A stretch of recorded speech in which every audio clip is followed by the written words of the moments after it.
Savaz başladık anda. Bismillahirrahmanirrahim. Elhamdülillah. Vessalatu vesselamu ala Resulillah. Bugünkü sizlerle inşallah Hanafi mazhabtağı aytılgan, Hanafi mazhabka aytılgan bir doğmatlarga жооп берели деп атабыз. Ушул doğmat her bir musulmanga aytılgan, sizlerge. Her bir Hanafi mazhabын карманган адамга aytılgan. Az men aytkandan keyin bardыңар макул болосуңар. Бирок чындыгында ошол жоопко өзүңөрдүн да жүрөгүңөр ооруп жүргөн бир маселелер бар. Ошого жооп бере албай жүрөгүңөр ачышып жүргөнүн дагы билем. Ар бир Ханафиге ушул суроо берилет, бирок жообун көп жерлерде так бере албай же устаздарыбыз дагы кээде ачык айтпастан айланып өткөн учурлар болот. Ошондон уламан адамдар Ханафи мазхабта ушундай силердин далилиңер жок. Силер далилдей албайсыңар. Силер пайгамбардын хадисине каршы келесиңер. Кой деген сөздөр көп айтылат. Кудай Таалам эгер мүмкүнчүлүк бере турган болсо бүгүн ошол маселелерге жооп беребиз. Биринчиси. Сапарда жүргөндө эки намазды эмнеге бириктирип окубайбыз? Ушундай сөз барбы? Сапарда жүргөндө эки намазды бириктирип, пешим менен асырды, шам менен куптанды бириктирип окуу маселеси бар. Peygamberimiz sallallahu aleyhi ve sellem'den hadis gelgen Bukhari Müslim'de. Peygamberimiz sallallahu aleyhi ve sellem saparda, jana başka yerlerde saparda emne kılgan iki namazdı biriktirip okugan. Emne sebepten Hanafi mazhabын karmangandar muna uşul hadiske amal kılbaysınlar. Peygamber sallallahu aleyhi ve sellem saparda iki namazdı cam kılıp okugan, camı degen biriktirip. Sizler Hanafiler biriktirip okuyasınlar. Emnege biriktirip okuyasınlar dese bizde Hanafi mazhabta iki namazı biriktirip okuyayız deyiz. Jo Peygamberimizin hadis turat ko. Abu Hanife bizge şu iki namazı biriktirip okuyasınlar dedi, biz okuyayız. Gördünüz mü? Sizler Peygamberimiz sallallahu aleyhi ve sellem'in hadisinden Abu Hanife'nin sözünü joğru koyasınlar. Mına sözde sizlerden problemi var. Anan jönököy adamlar oylonуп kalat. Abu Hanife alım, Abu Hanife bilet al degenden başka. Janagı bizge kol salıp atkandar bir-iki hadisleri jattap algan, nomerleri jattap algan. Anın kelet ama Sahih Bukhari'de mınдай turat, Sahih Müslim'de mintip turat. Sen neye kılbaysın? Dese joğumuz jok bolup kalat. Jada kalsa çoң-çoң ustazlarыбыз, alımlar dele, şul maseleye gelgende, biz Hanafi mazhabda şunday, başkalar da şunday. Jo, nege Hanafi mazhabda şunday? Nege hadiske amal kılbay atasınlar? Emne sebepten Peygamberin sözünü albay, Abu Hanife'nin sözünü alıp atasınlar? Degenge, yok Abu Hanife'nin sözü, Abu Hanife'nin sözü emas, erice. Abu Hanife tüzüp koygan. Oşon üçün biz ereceni alabız, ericeni düşünük üçün kişine vakit gerek. Saparga çıkkan mezgilde, peşim menen asırdı, şam menen koptandı, biriktirip okuytele degen sahih hadis var. Alemi bizden Hanafi mazhabta hiçbir namazdı biriktirip okuyayız. Şunun çoğunu aytabız. Birinci, emne sebepten Hanafiler bu hadis algan çok. Birinci meselede şunu aytıp sizlerge jetkizişim gerek, dalil surayt bizden. Uşul meselene dalil epke, Kur'an sünnetten dalil epke degen talap болады. Emi oşonda ar bir Hanafi bilüsü gerek bolgan mesele dalil degende emneni düşünöbüz. Dalil Hanafi mazhabta iki türlü bolot. Birincisi dalilun sarihun ve fehmun sahihun degen. Dalilun sarihun degen açık aykın dalil. Kur'an'da, sünnette, icma'ta gelgen açık aykın dalil. Peygamber sallallahu aleyhi ve sellem bunday kılgıla degen açık durad. Bukhari Müslim'de, Abu Davud'da açık, hiç kim talaş albaydı. Bunun ne dalilun sarihun deyit, açık dalil. Janağı bizge kol salıp atkan Müslüman bir tuğandarımız bizden daima dalil sarihti talap olat. Bizge açık dalil köper. Kayırda aytı Peygamberimiz? Kayırda kıldı Peygamberimiz? Oşol adamlarga şuyintip aytışыңар gerek. Dalil bir ele dalil sarih bolboyt. Belki açık dalil emez, fehmun sahih, tuura түшүнүк деген дагы далил бар. Аны көпчүлүк адамдар билбейт. Анан далил сарих, ачык далилди бизден талап кылат. Ошон үчүн апке, Куран пайгамбар саллаллаху алейхи сахаба кылыптырбы? Ким? Апке дейт да. Ал ошо ачык далилди сурап атат сиздин кылып аткан амалыңызга. Ошол мусулман бир туугандарга айтабыз да. Ар бир маселеге далил сарих, ачыктан ачык келген далил табуу мүмкүн эмес. Эгер илимди окуган болсо, илимдин даамын таткан, илим эмне, фиг эмнени билген адамга түшүнөт аны. Ар бир маселеге эч качан ачыктан ачык келген далил таба албайсыз. Анын бир далили Пайгамбарыбыз саллаллаху алейхи ва саллям Муаз ибн Жабалды Йеменге жөнөтүп аткандагы хадис чоң далил. Курандан жооп берем. Куранда жок болсочу де. Демек бардык маселе Куранда жок. Сүннөттөн жооп берем де. Сүннөттө жок болсочу де. Демек бардык маселе сүннөттө да жок. Анан аштахиду би ра'i dedi, мен өзүмдүн оюм менен иштихат кыламын dedi. Мына ушул жерден эле бардык маселеге ачыктан ачык далил жок, балки башкача далил бар экендигин дагы баса белгисек айтсак болот. Дагы айта турган маселе өкүм алына турган хадистер, өкүм алына турган аяттар канча экендигин өткөндө эски борбордук мешитте айтканбыз. 500 гана аят бар. Же болсо 500'ün тегерегинде гана аят бар өкүм алына турган. Хадистер 3000, 2000 дегендер бар, 5000ге чейин. А бизде миллион маселе бар. Миллион маселеге, демек миллион аят болуш керек далил, миллион хадис болуш керек. Же болсо 500.000 хадис, 500.000 аят болуш керек. Мындай жалпылай айтканда. Демек ушундай деп сизден ачык далилди сурап аткан адамда илим нөл деген сөз. Демек фиктин түзүлүүсүн, пайгамбарыбыздын абалын, хадистердин, далилдердин абалын билбегендиги ушу суроо эмесеңиз болот. Мен дайым айтып келем да, каракелер bir adam gelip A'udhu billahi mineşşeytanirracim Bismillahirrahmanirrahim degeningizde sizin tecviziniz kança? Hurufların, tamgalardan çıkkanların tuura emesmi? Kança Kur'an jattagansın? Gününe kança Kur'an okuysun sen bir bizitne sayt beret. A'udhu bismillah minenele. İlimdilerdagi fiq okugandarda sen surooңу эле билет. Sen канчалдан деңгээлде илимиң бар, surooң канчалык негиздүү, жана суроону берип атканда өзүнүн даражасын көргөзөт. Ошон үчүн адам дейт, сүйлөгөнгө чейин сыртына карап, баа бербей тура сүйлөгөндөн кийин баа берет дейт. Адамдын оозунан сөз чыккандан кийин анын илими канча, таразада вазны, өлчөмү канча экени билинет. Демек bir adam келип турмага ушул нерсеге ачык Курандан, хадистен далилдеп кел дегенде биле бериңиз. Эми далилун сарих, бул чамалуу гана далилдер айттык. Ал мисал үчүн Аллах Таала Куранда варкау руку кылгыла десе, биз рукуну фарз дедик. Бул ачык. Бунда эч кандай талаш тартыштар жок. Эми ушул маселени сиздер менен izlep görüyoruz.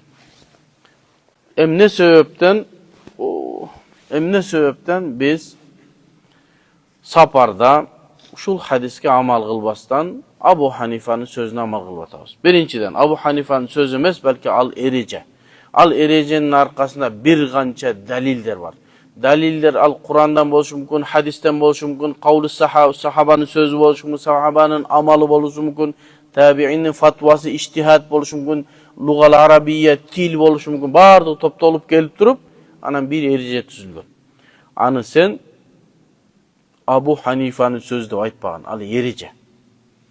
Erecenin arkasında bir kança dalil var. Emi Abu Hanifa tüzgün bir erecege bir hadis karşı gele turgan bolsa, janagı ereceni taştap bir hadiske amal kıla albayız. Bu birinci. Sebebi bir hadis üçün biz moğunca dalilde taştay albayız. Al dalil sizge görünmöy tarafta bolğan için. Anı açıktağandan keyin dalil var eken deyiz. Oşoğu gevirki adamlar Abu Hanife tüzgön rahimahullahu taala. Erejeni Abu Hanife'nin sözü de biledi. Abu Hanife'nin sözü mesela.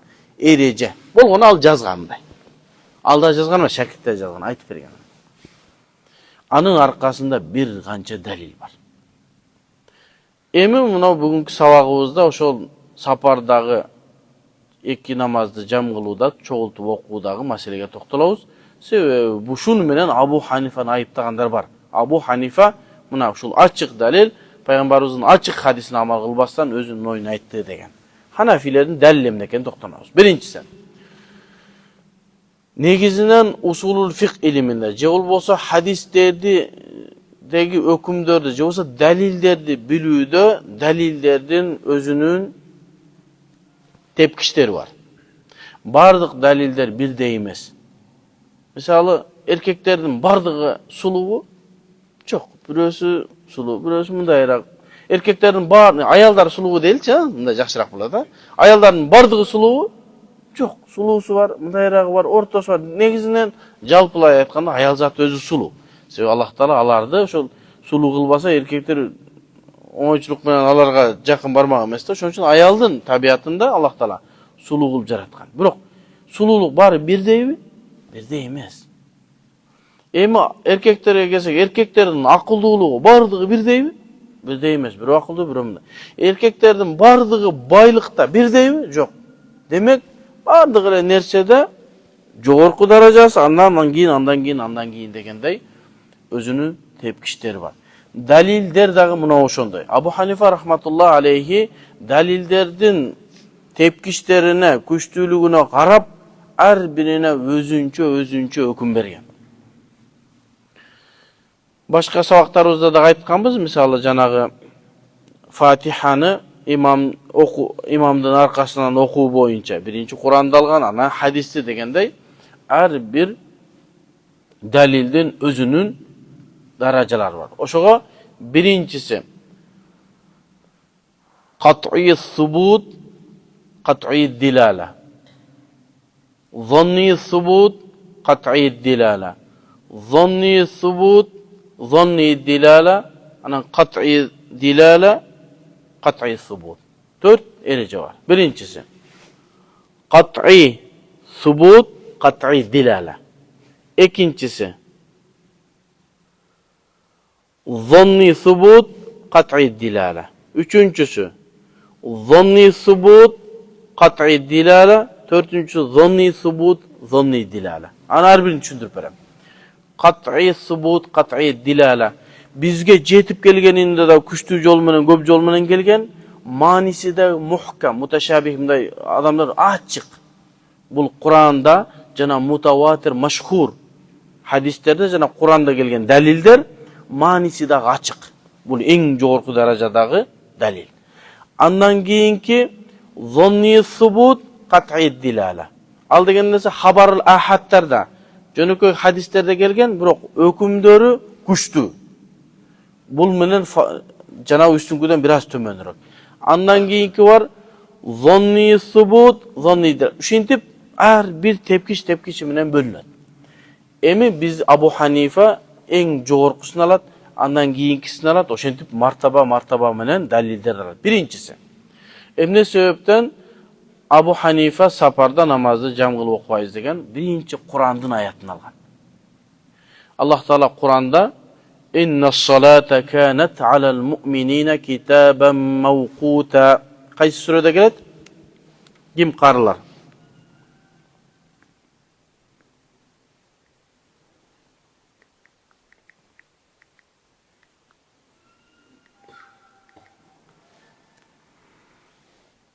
An-Nisa suresinin 103. ayeti kana.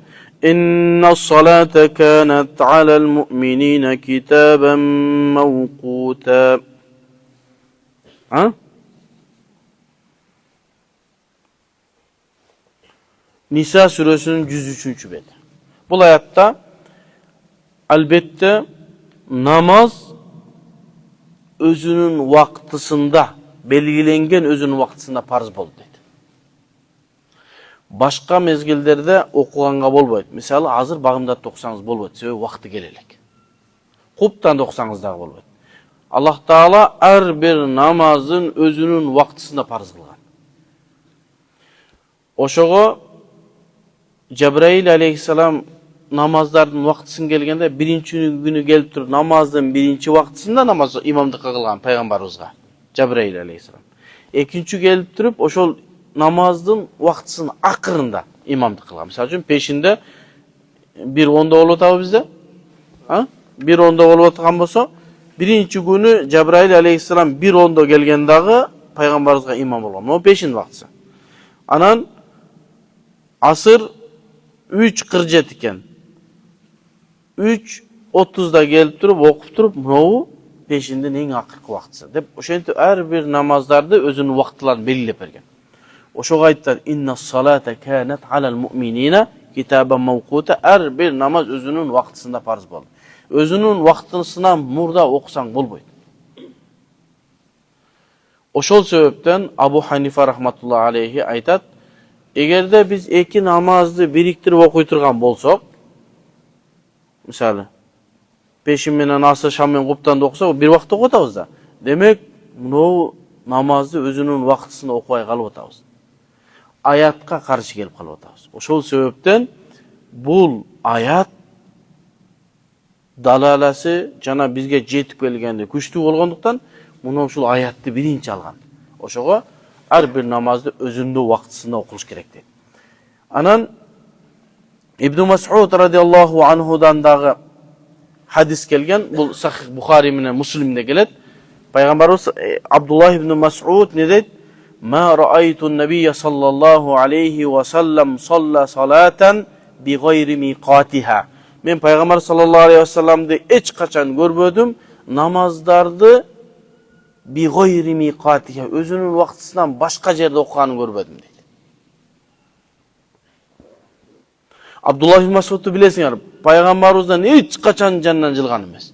Peygamberimizden but kiyimin götörüp, nemesin götörüp, tayağın götörüp, aslına koygan janagınday pöstөгün götörüp, Peygamberimizin jandan jılgan. Oşo aytadi, men bir daha Peygamberdi namazdı özünün vaktısından başka melde okuganı görmedim dedi. Bizde janagı namaz var go.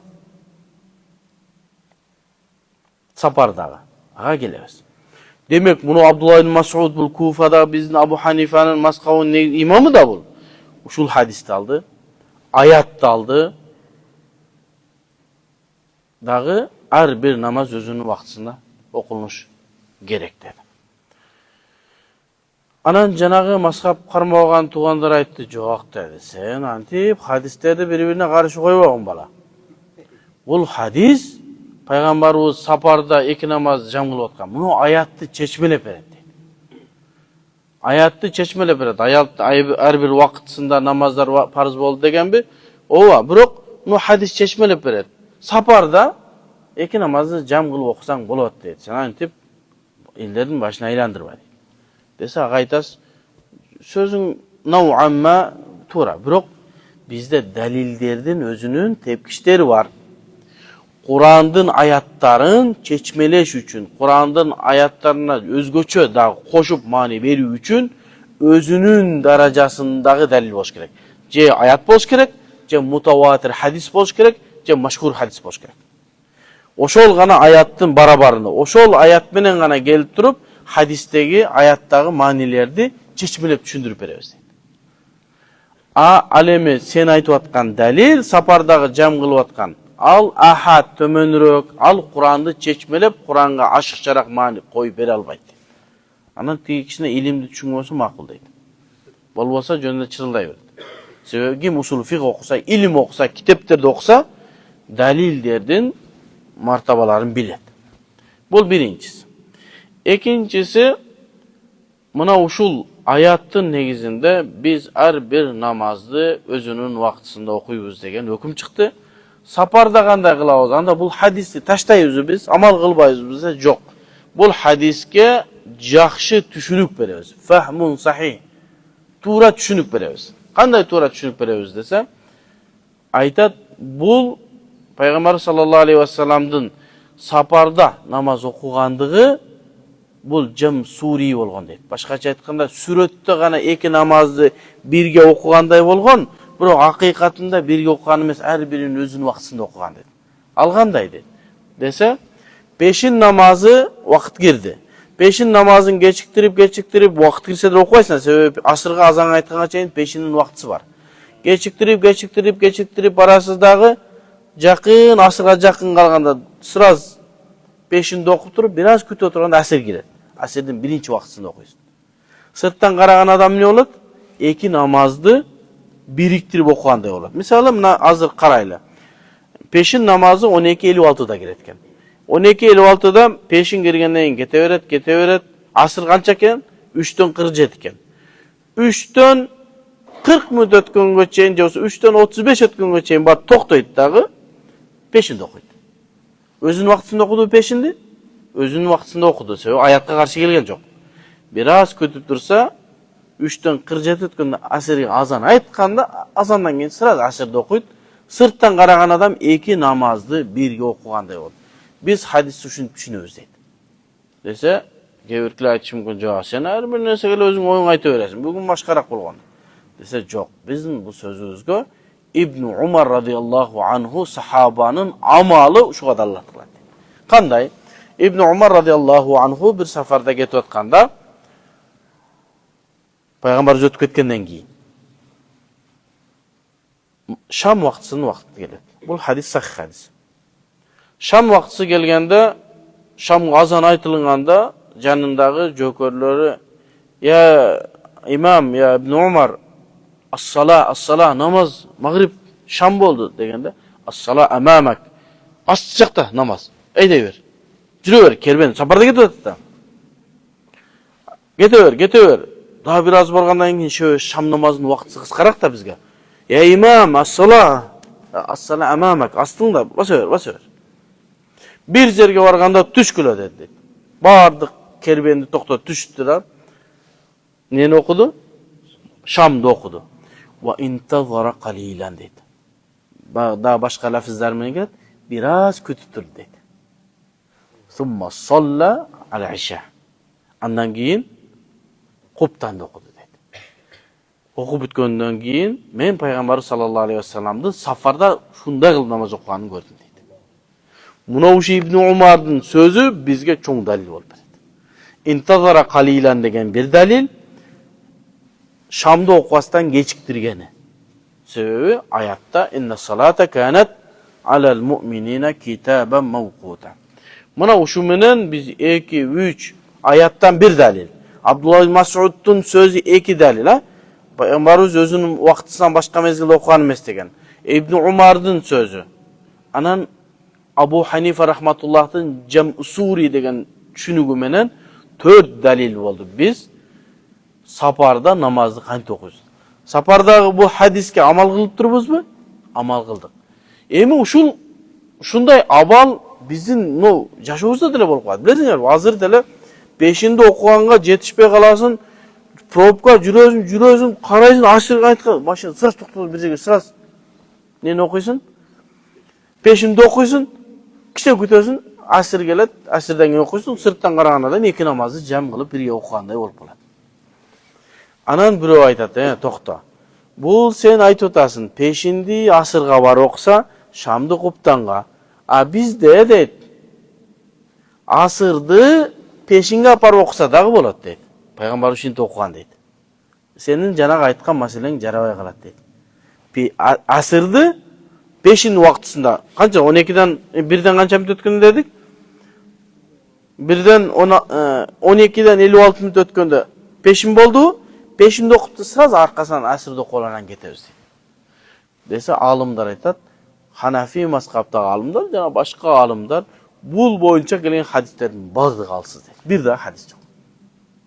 Бардык хадистер пешинди асырга барып окуганы, шамды куптанга барып окуган сахих хадистер. Бухариде, Муслимде, башка жактарда. Ага жооп бердикпи? Мына ушу менен биздикилер ушундай фахму сахих, туура түшүнүк менен сапардагы намаздын сүрөтүбүзгө көргөзүп берди. Хадиске да амал кылдык, аятка да амал кылдык. Ал эми сиз бир тууганым, хадисти сыртынан карап түшүнүп алгансыз дагы, namazды өзünün вакытысында окубастан туруп жанагындай кылып окуйсуң, аятка каршы келип атасың. Аятта ар бир намаз өзünün вакытысында парыз болгон. Абдулла ибн Мас'удтун хадисине каршы келип атасың. Пайгамбарыбыз эч качан намазды өз вакытынан чыгарып окубаган дегендердин бардыгына каршы келип атасың. Biz эч бир далилге каршы келген жокпуз. Бардык далилдерге ханафилер амал кылды. Эми дагы бир хадис бар. Пайгамбарыбыз саллаллаху алейхи ва саллам Мадинада туруп эч кандай сапары жок эле, эч кандай жамгыр жок эле. Жамгырда да ушинтип окуса болот деген хадис бар да. Жамгырда кайра мешитке келе бербестен пешинди кечиктирип барып туруп азан айтып туруп жамгыр катуу жаап атканда кайра пешинге барып кайра кечен суу болосун. Асырга кайра барган суу болосун да.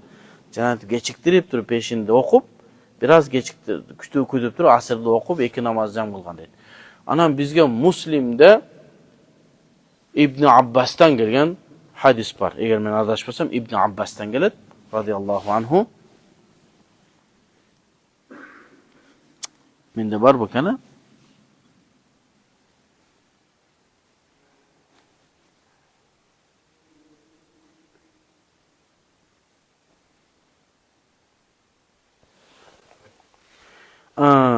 مسلم ده أخرجه مسلم عن ابن عباس قال صلى رسول الله صلى الله عليه وسلم ظهر والعصر جمعا باليوقل والمغرب والعشاء في غير خوف ولا سفر سفر جوق eç qanday korku jok эле экөөнү жам кылып окуду.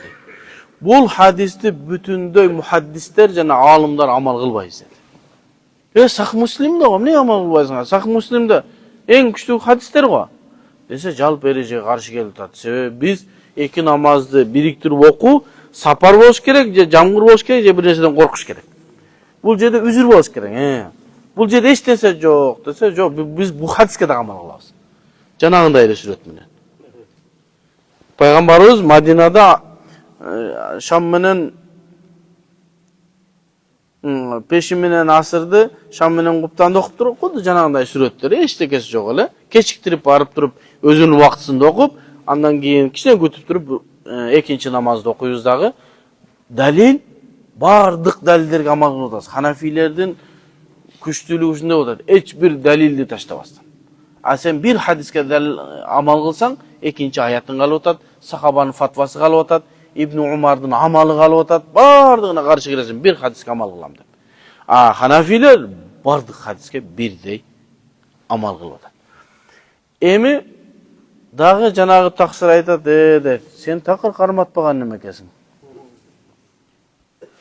Себеби эптеп бизге, жакшы экен, ушундай түшүнсөк болот турбайбы, Ханафи мазхабтын далил күчтүү экен дегенди кабыл алыш кыйын да, акыйкатты кабыл алышчы. Эмне дейт токтой эми дейт. Муздалифа менен Арафат менен Муздалифада ажылыкта силер эмне кыласыңар деди?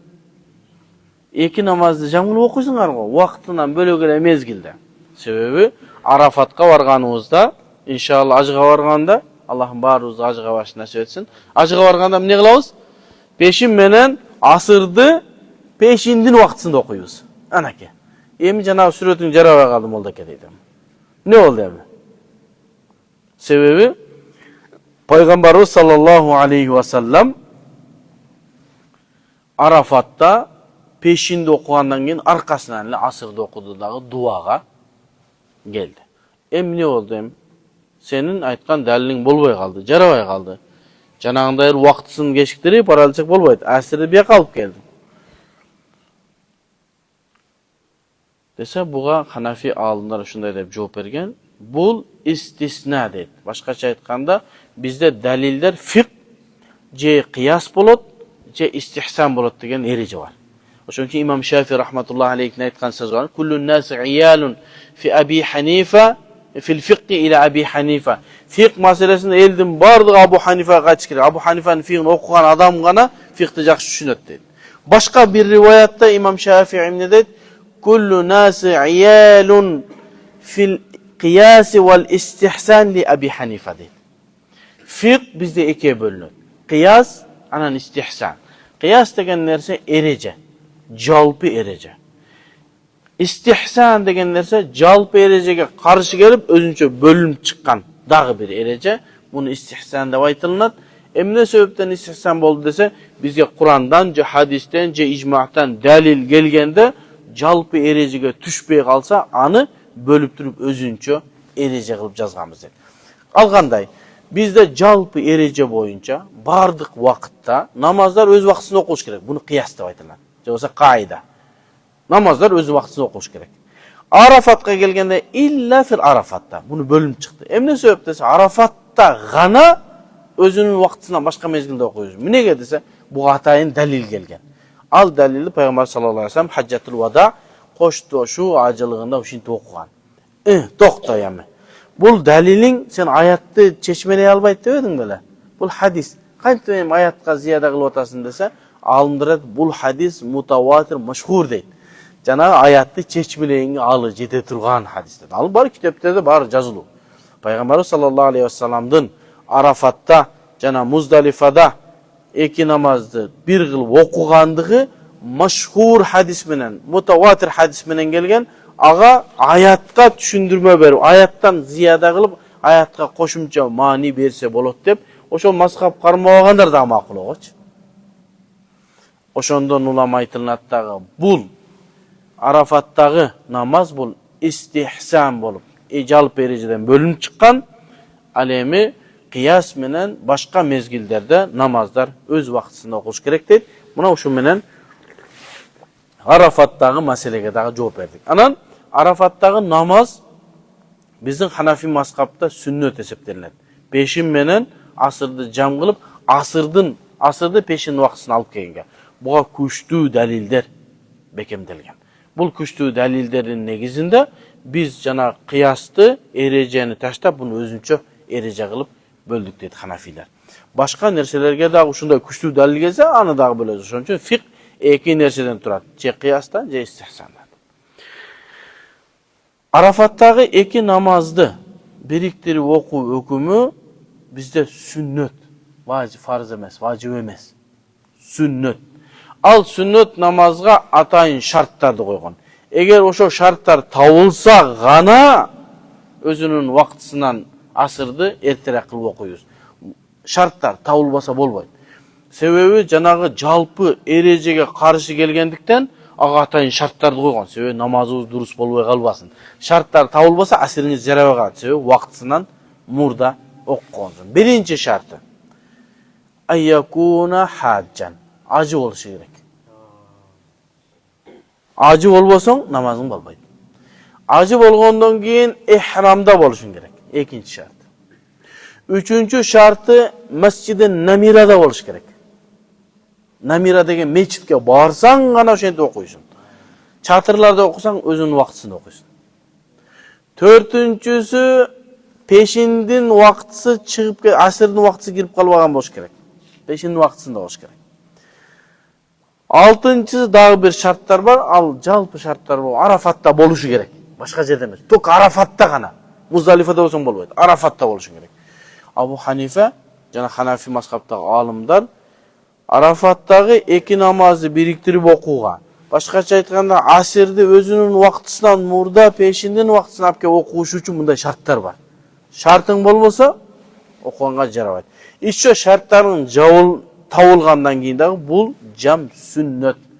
Okubay koysun günükür bolboysun. Emne sebepten Namira meçidi. Libo jerdere cemaat menen okuyuyorsa, İmam-ül Akbar var, o neme mufti geliş gerek. Şartlarının birisi. Bizim hacı başçılar imamlık koyusu jarabayt. Emne sebepten Namira meçidi. Namira degen Arafat'tagı bir meçit var. Oşol meçitin adı Namira. Oşol Namira degen meçitke varıp okusanız gana iki namazı biriktirip okuyuz. Kara kanday şartlar kıyın, oňoýçuluk bilen ruhsat bergen jok Hanafiler. Emnege dese Peygamber sallallahu aleyhi ve sellem özünün hadisinde sallu kema ra'aytumuni usalli. Men kanday namaz okugan bolsam oşonday okugula degen buyruğu var. Peygamberimiz Namira meçitinde okugan. Demek Namira meçitinde okuşubuz gerek. Peygamber sallallahu aleyhi ve sellem'nin sahabaları Halifeler Abu Bakr Namira meçidine var okugan.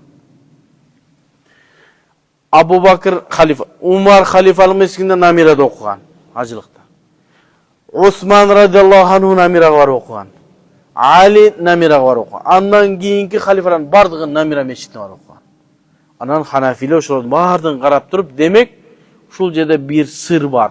Namira meçitке barıp окусаң гана эки намазды бириктирип окуйсуң. Кандай sır var? Кейбир sırlарды biz издеп аяк буякты карап билишибиз мүмкүн. Кейбирки sırlарды biz билбеген абалда калып кетебиз дагы. Пайгамбарыбыздын саллу кама раайтумуни усалли, мен кандай намаз окусам ошондой намаз окуга деген буйругун ээрчип гана кете бересиз. Кейде билесиз, эмнеге ошондой деди? Себеби пайгамбарыбыз бизге намаздарыбызды, ибадаттарыбызды шарият үйрөтүүчү болуп келген. Демек ошол кандай кылса, биз ошондой кылышыбыз керек. Билди. Bir дагы сахаба же халифа Намира мечитинен башка жерде окуган эмес. Бардыгы Намира мечитинде окуган. Демек ушул жерде bir sır бар. Анын кейбир сырларын айтабыз, кейбир сырларын иншалла бейишке барганда ошеден сурайбыз пайгамбардан. Ошо эмне сыр бар? Allah'ın barızı beşke erişin nasip etsin.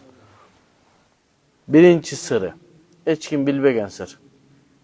Namira meçiti uşunday bolup salıngan, okuluy taksırın bilet, acıga köp barıp жүрөт. Namira meçiti uşunday bolup salıngan, al жерде жерлердин bölügü var, miner Arafat, bir kadam narı taştasanız Muzdalifa, daha bir kadam narı taştasanız Mina degen çekler var. Atayın strelkardı koyup koygan. Bidayetil Arafa, nihayetil Arafa. Arafanın başlalışı, Arafanın bütüşü, ehtiyat bol. Acılıkta Arafat'ın sırtında turup kalsan acılığın acı emez. Söz üstü de Arafa olsun, rukun, farz. Arafat'ta boluğun mildir. Eğer de Arafat'ta bolbay kalsan senin acılığın bolur. Emdigicilik kayra dokument tapşırıp acıga barışın gerek olur. Arafat'ta gün battı. Gün batkandan keyin Bagımdatqa çeyин dagı vaqt berildi. Bagımdatqı bolup ketti. Misal üçün Arafat peşinden keyin baştaldı. Turbadı, gün battı. Şam boldu. Şam bolunda Muzdalifaga ketiş керек. Ol jok. Gün kayra Bagımdat bolup ketti. Boldu. Tigi Arafatqa barbay kaldı. Bagımdatqa çeyin epti 1 minut bolsa da Arafatqa kirip kalsa anın acılığı acı bolup kaldı. Bolboybu? Boldu. Anın acısı büttü. Gün Bagımdat kazan aytıldı, boldu. Bismillah. Emdigi жылы документini тапшыра бер ажылга. Ошондой кылып атайын белгилеп койгон. Bidayatil Arafa ve nihayatil Arafa. Мунер Arafanın başlalışı bil, girdin Arafaga. Mунер Arafanın бүтүшү. Стрелкар, чоң стрелкарды коюп койгон, ажы баргандар билет. Сыртына чыгып кетсең ажың болбой калат, ажы баштап үйрөтүп турат. Arafat'ın nar jагы Muzdalifa. Жана Бельгия менен Германиянынбы? Çegerası mınday эле sızık. Bir kadam taştasanız Belgiya ötөсүз, bir kadam esmen çıkıp atат. Germaniya menen Belgiya uje, oşondoy. Bir sızık. Oşolor dinsiz bolsa da ынтымак жашайт экен. Bir sızık menen uruşpay, talaşpay жашап атат. Biz эки musulman kalkı nemede Tacikistan'da jer talaşıp atат. Senikini öttün, muno meniki, muno seniki de. Alhamdulillah. Allah Teala razı olsun. Kamçı akıyoruz hazır ошону бүттү деп атат да. Чечилип бүттү hazır. Boldu эми талаш тартыш жок. Закон ратификацияга кирсе жогорку кеңешке. Жогорку кеңеш бекетсе, Тажикстандыкы жогорку кеңеши бекитсе болду. Биздики картабыз жаңы карта сызылат. Могул жерден бери биздин жер бирөө өтпөйт. Эми коркпостон туруп нени тартабыз? Зымды тартып, муну меники дейбиз. Эмнеге согуш болду бизде? Кантип эки мусулман бири-бирине ок атты. Şu жердин талашына. Муну менин жерим, муну сенин жериң. Сен жериңе кирип кеттиң, мен жериме кирип кеттим. Эми андай болбойт. Ушул бийликтин мындай эркекчилиги ушул болду да, маселеге точка койду. Бирөөлөр айтып атат, окуй биздин жерибиз тияка өтүп кетти, биздин жерибиз бияка өтүп кетти. Эй, сен өлсөң 2 метр жерге көмүлөсүң. Болду, сен бара турган жериң 2 метр, 2,5 метр дейлик, а? Uzunuraqtar kapı olsun. 2,5 metr. Emi tınçlık üçün, ıntımak üçün, adamların kanı tökülböş üçün кичиненин жер нарагыраак, андан берагыраак өтсө сүйлөшүү менен эчтеке болбойт. Өлөбүз бардыгыбыз ушул жерден ошо тажикстандыктар ошол жердин бирөөсүн албайт, ошол жер калат ушу. Алар өлүп кетет, кийинки коом келе берет. Бирок ушундай бир жакшы чечим болду. Болду, эми ынтымак болот. Өзбекстан менен маселени чечип алдык. Казакстанда кичине маселе калды, Тажикстан менен маселе чечилсе болду, бизде иншалла тынччылык болот. Ошол жердин айынан канча деген биздин кыргыздар, аскерлер, чегарачылар өлдү. Ак капыр мамлекеттеринде, динсиз мамлекеттеринде мындай сызык эле экен. Урушпай, талашпай эле жашап атат. Кээде биз ошолордон дагы тарбия алышыбыз керек болот. Маселебизге кайттык. Муздалифа менен Арафатта бир эле сызык. Бир кадам нары таштадың, ажылыгың ажы болбойт. Эми жанагы Намира мечитинин сырын караңыз. Намира мечити мындай мечит. Мындай болуп салыныптыр. Жарымы Арафатта, жарымы Муздалифада. Намира мечит чегарага салынган. Мындай болуп. Неге мындайраак салынган эмес? Арафаттын ичине кирип салдык койбойбу, мындайраак жер кеңири го. Мында жок. Пайгамбар ошол жерде ушундай намаз окуган, сахабалар ошол жерде белги бар, кудду ушундай. Могул жерде стрелка бар. Эмне Арафат, ар жагы Муздалифа. Анан дагы туура эмес түшүнүп калбагыла. Арафатта түштөн кийин, пешинден кийин, шамга чейин вообще чыкпай Арафаттын ичинде туруш керек деген нерсе жок. Иши кылса ошол жерде 1 мүнөт турсаң болду. Болгону важип күн батып аткан мезгилде Арафатта болуп турушуң керек. Күн батты электе Арафаттан чыгып кетсең, важипти таштагандыктан кой союшуң бар, бирок ажың дурус боло берет. Ошон үчүн күн батканча чейин Арафатта туруп туруш керек, анан кийин күн баткандан кийин Муздалифага чыгып кетебиз. Анан эми сиздер туура эмес түшүнүп калбагыла да. Тиги Намира мечитине барсак, тиги Муздалифа жака өтүп кетпейби жамаат деп түшүнүп калбагыла, эчтеке болбойт. Аны караңыз, дагы бир сыры. Имам Муздалифада туруп имам болот. Жамааттын кээ бири Муздалифада, калгандары Арафатта.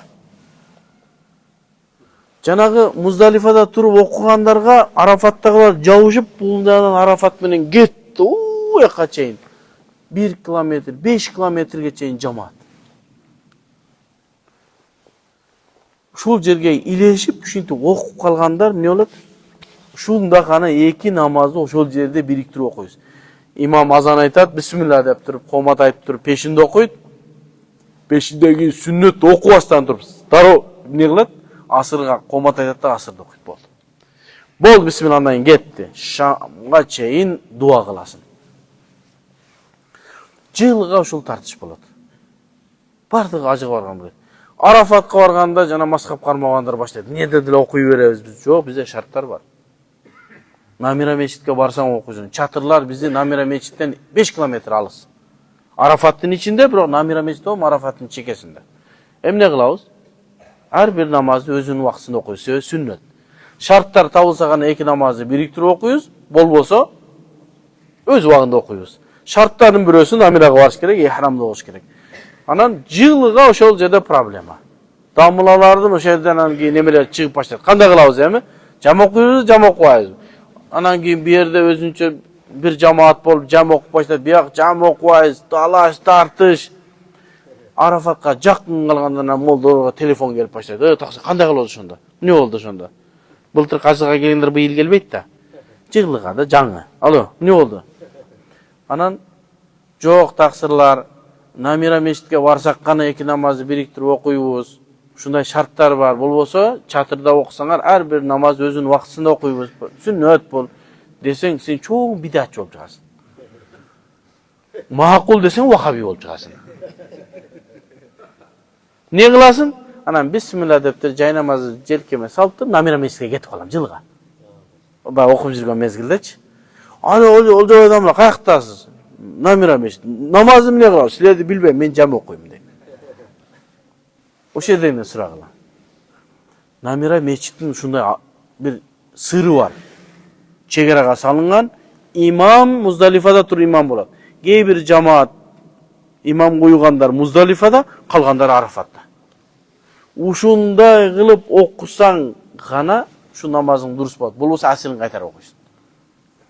Gördüңөрбү? Ошон үчүн ага далилдерди алып келип, башка кылып анан араңдан зорго Арафаттагы жамды не кылдык? Дурус дедик. Анан Абдуллах ибн Мас'уд радиаллаху анхунун дагы бир далили бар, жанагы хадиси, муну Бухари, Муслимде алып келген. Пайгамбар Абдуллах ибн Мас'удтун сөзү машхур хадис. Машхур жол менен келген. Башкача айтканда, Куранга ашыкчараак маани бергенге акыбыз бар деген. Амне дейт? Ан Абдуллах ибн Мас'уд радиаллаху анху قال ما رأيت النبي صلى الله عليه وسلم صلى صلاة بغير ميقاتها. Özünün vaktısında hiç kaçan özünün vaktısından sırtkar namazlarda okumadı. İlla salateyni. İki gana namazı özünün vaktısından başka mezgilde okudu. Cema'a beynel maghrib vel işa ve sallal fecre qabla miqatiha. Qabla miqatiha degende dağı bunday. Bizde Hanafi mazhabta gündü Muzdalifada atırıbırak okuyuz acılıkta. İsfirar deyip. Kişi taң atırıp al, gün çıgılekte okuyuz. Jarıtıp. Başka mezgillerde Muzdalifada oşonun bil galas okuyuz. Karаңgıda okuyuz. Sal ertirak. Oşonun fajr qabla miqatiha degen al vaqtısında emas, belki ertirak degen manada.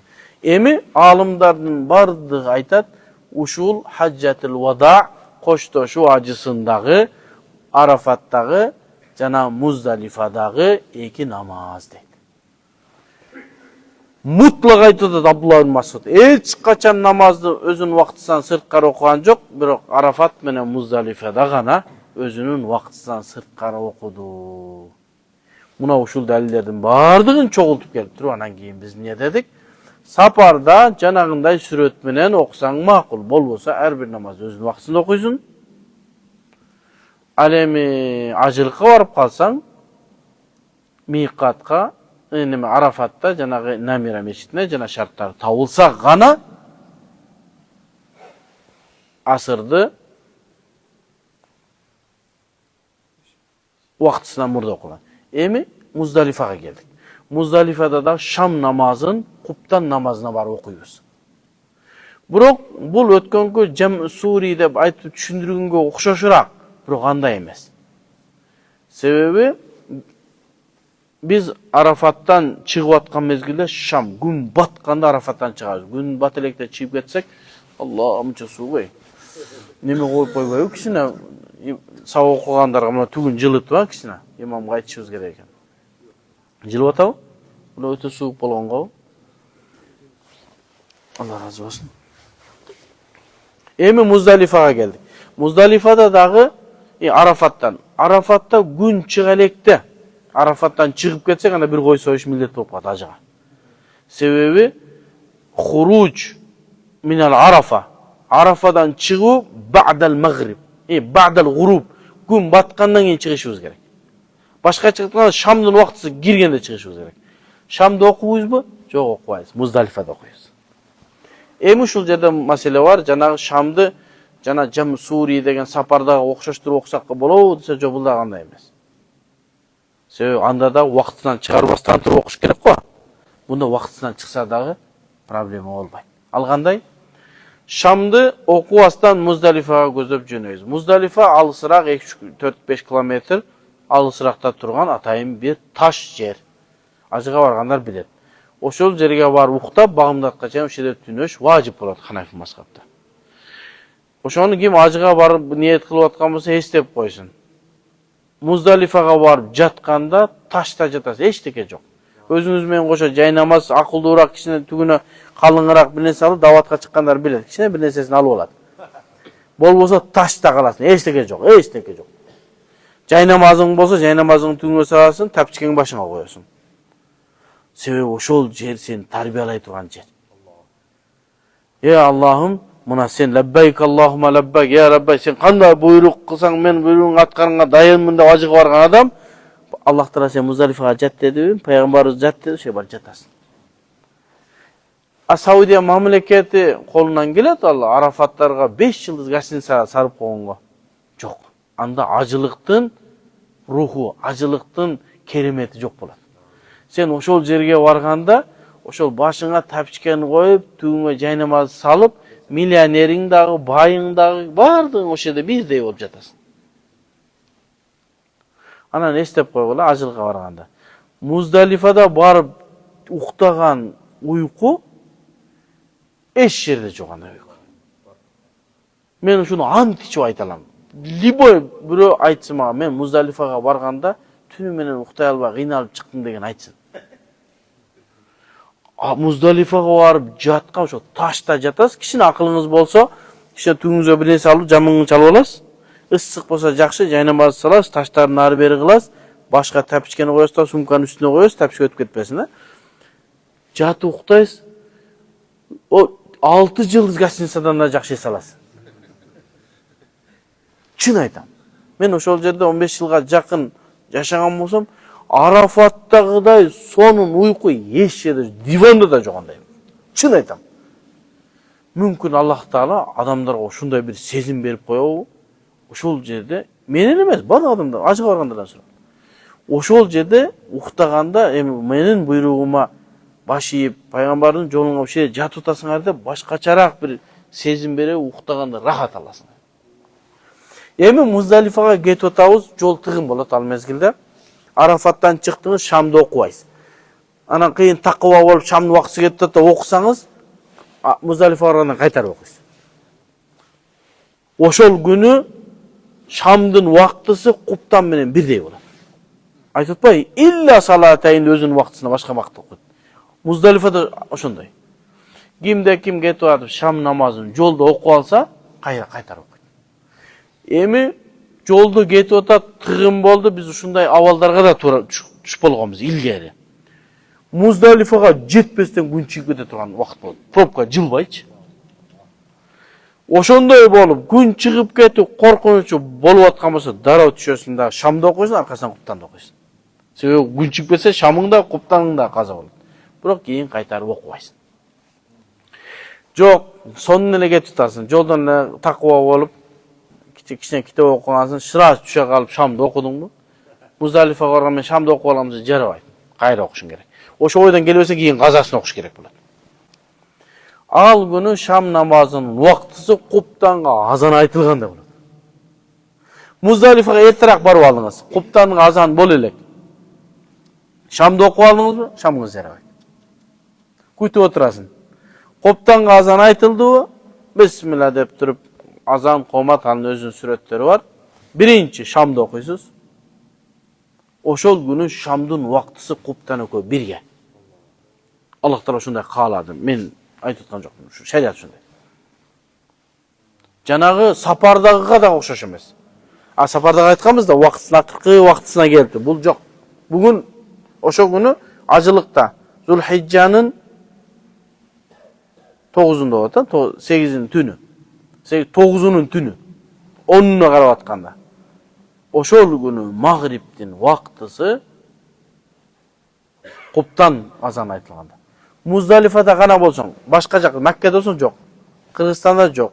Анан ойлогон, бүгүн ажылар бүгүн так Арафаттан чыкты. Азыр бүгүн шамды куптанда окуйбуз деп жүрбөгүл, Ким ошо ажылыкка барса гана. Өзгөчөлүк. Анан барып Муздалифага барганда күтүп турасыз.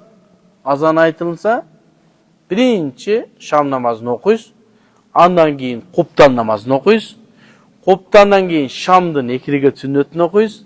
Андан куптандын 2 рекат сүннөтүн окуйсуз. Андан кийин витр важды окуп туруп, тапчканы башка коюп уйкуга кетесиз. Болду, ошондон багымдатка турасыз. Аллаху акбар, сиздин бул ажылыңыздын бир миллетин бүтүрдүңүз. Биздеги сапарда, же болбосо Арафатта жам кылып, бириктирип окуунун сүрөтү ушундай болот. Мына ушул нерсени фахмун сахихун, туура түшүнүк дейт. Бул сага эч ким далилдеп, деп жазып койбойт. Аны түшүндүрүп берет аалымдар. Ал эми далил сарих, ачык далил ал пайгамбарыбыздын хадистеринде, аяттарында келет. Биз айткан сүрөт бул фахмун сахихун, же болбосо туура түшүнүк, буну аалымдар түшүндүрүп гана берет. Качан түшүндүрүп берет? Качан талашып, тартышып, мынантип сен намазың дурус эмес, сен Абу Ханифа хадисти албайсың, сен акмаксың, сен балесиң дегенде. Bolboso biz ereje menен kете berебиз. Аны изилдештинде аалымдар гана, устаздар гана билбесе, жөнөкөй адамдар бул ушундайбы? Болду, уктук. Аалымдарды уктук, мазхабты уктук, окуй бересиз.